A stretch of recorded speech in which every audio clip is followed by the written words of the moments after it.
Walmart seller central पे payment review का issue आता है। बेसिकली पेमेंट रिव्यू का मतलब है कि जो आपने अपने अकाउंट के साथ पेमेंट मेथड अटैच किया हुआ है, चाहे वो आपका पायनियर है, चाहे आपका पेपाल है या आपका हैपर वैलेट है, तो वो बेसिकली वॉलमार्ट उसको वेरीफाई कर रहा होता है।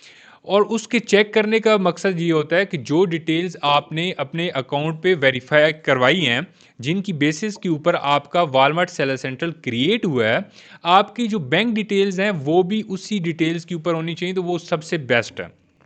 लेकिन मोस्ट ऑफ द टाइम ऐसा भी होता है, जब आपका new Walmart seller central approve होता है तो आप उसके ऊपर सेल्स ले रहे होते हैं और उसको ग्रेजुअली ओल्ड कर रहे होते हैं, सेल हिस्ट्री क्रिएट कर रहे होते हैं।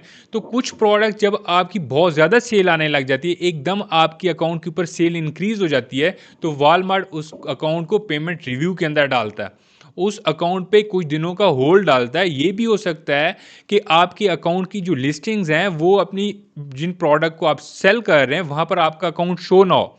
इसका ये मतलब नहीं होता कि आपके अकाउंट का कोई प्रॉब्लम है। ये नॉर्मली जब आपका अकाउंट न्यू होता है और 1-2 मंथ के अंदर जब सेल इंक्रीज हो रही होती हैं, तो वहाँ पर आपका अकाउंट रिव्यू में जाता है। और रिव्यू में जाने के बाद ये आपको कोई केस ओपन करने की ज़रूरत नहीं होती, ना ही परेशान होने की ज़रूरत है।